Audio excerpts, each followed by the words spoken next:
لا الہ الا اللہ محمد رسول اللہ۔ کیا شوال ذی قعدہ میں عمرہ کرنے سے حج لازم ہو جاتا ہے؟ کیا شوال یا ذی قعدہ میں عمرہ کرنے سے حج لازم ہو جاتا ہے جبکہ گورنمنٹ کی طرف سے اس کی اجازت بھی نہ ہو؟ عبید عباسی یا عبید عباسی: نہیں، لازم نہیں ہوتا۔ اگر گورنمنٹ کی طرف سے اجازت نہیں ہے، رکاوٹ ہے، تو حج لازم نہیں ہے، آپ کسی پر بھی لازم نہیں ہے۔ شوہر کے کہنے پر آئی بروز بنوا سکتے ہیں؟ کیا شوہر کے کہنے پر بیوی کے لیے آئی بروز بنوانا جائز ہے؟ بنت طالب کراچی سے: جائز نہیں ہے۔ رسول اللہ صلی اللہ علیہ وسلم نے لعنت فرمائی ان عورتوں پر جو اس طرح بال اپنے نوچتی ہیں، یہ آئی بروز کے بال۔ تو البتہ کسی خاتون کے بال بہت ہی بھیانک حد تک بڑے ہوئے ہوں، جو جتنا جیسے عام طور پر ہوتے ہی نہیں ہیں کسی کے، یعنی دیکھیں ایک تو نارمل کسی کی آئی بروز گہری ہوتی ہیں، کسی کی ہلکی ہوتی ہیں، وہ تو نارمل ہے، اس کو تو جس کی گہری ہیں اس کو نوچ کے باریک کرنا حرام ہے۔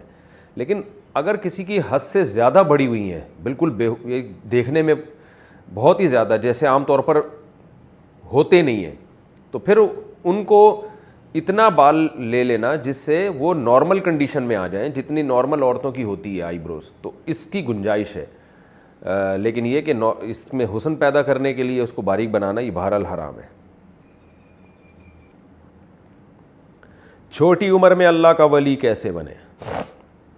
کم عمری میں اللہ کا ولی کیسے بن سکتے ہیں؟ شاہ میر کراچی سے: حضرت اسماعیل علیہ السلام 7 سال میں اللہ کے ولی تھے، 7-8 سال کی عمر تھی۔ کیسے ولی تھے؟ کہ ابراہیم علیہ السلام نے ان سے کہا کہ انی ارا فی المنام انی اذبحک فانظر ماذا تری، میں دیکھتا ہوں کہ آپ کو ذبح کر رہا ہوں، تو آپ بتائیں آپ کی کیا رائے ہے؟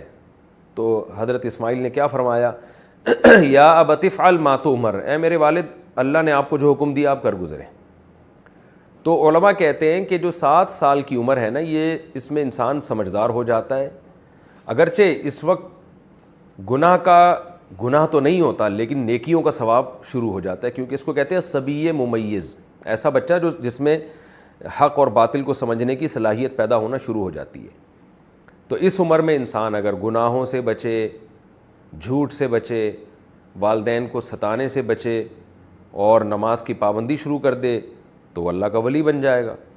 وہی طریقہ ہے جس سے بڑی عمر کے آدمی کا اللہ کا ولی بننے کا جو طریقہ ہے وہی چھوٹی عمر کے بچے کا بھی ہے۔ 7 سال سے کم عمر کے بچہ کو تو بیچارے کو شعور ہی نہیں ہوتا، وہ کیا ولی اللہ بنے گا؟ بچے تو سارے ولی اللہ ہی ہوتے ہیں، حدیث میں آتا ہے کل مولود یولد علی الفطرہ، ہر بچہ اسلام پر پیدا ہوتا ہے، یعنی کامل اسلام پر، تو ہر بچہ ولی اللہ ہی ہوتا ہے۔ پھر ماں باپ اس کو بگاڑ دیتے ہیں، کسی کے والدین اس کو ہندو بنا دیتے ہیں، کسی کے والدین اس کو عیسائی بنا دیتے ہیں، ورنہ ہر بچہ اللہ کا ولی اور صحیح مذہب پہ پیدا ہوتا ہے، وہ نیچر پہ ہوتا ہے، انوائرمنٹ ماحول اس کو خراب کرتا ہے۔ تو 7 سال کی عمر سے بچہ اگر دین پہ چلنا شروع کر دے تو وہ اللہ کا ولی ہے۔ وہی اس کے بھی وہی اصول ہیں جو بڑوں کے ہیں۔ آفس میں جوتے لے کر چلنے سے وہ ناپاک شمار ہوگا؟ عجیب۔ ہماری دفتر ٹائمنگ 8 سے 5 ہے، میں دن میں دفتر میں ہی نماز پڑھتا ہوں، اکثر مغرب بھی یہیں پڑھنی پڑ جاتی ہے۔ آفس کے قریب کوئی مسجد نہیں ہے، ہم آفس میں اپنی ہی جگہ پر جائے نماز بچھا کر نماز پڑھ لیتے ہیں۔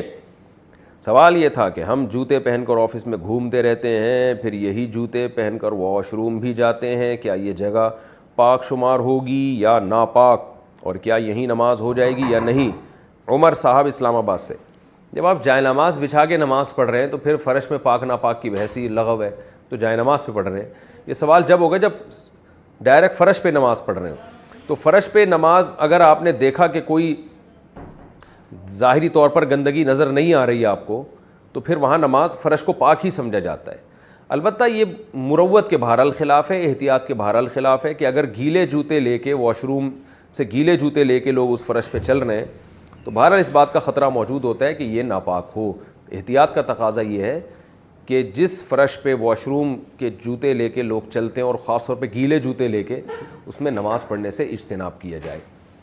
واش روم کے لیے الگ جوتے رکھ لیں اور یہاں چلنے کے لیے الگ جوتے رکھ لیں، الگ سے میری مراد یہ نہیں ہے کہ آفس کے لیے الگ ہوں، گھر کے لیے الگ ہوں، گاڑی کے لیے الگ ہوں، روڈ کے لیے الگ ہوں، مطلب یہ کہ واش روم کے لیے کم از کم الگ جوتے ہوں، تو پھر یہ فرش پاک ہی سمجھا جائے گا. لیکن اگر جائے نماز بچھاتے ہیں تو وہ تو بالکل پھر تو وہ جائے نماز پاک ہے تو نماز بہرحال ہو جائے گی.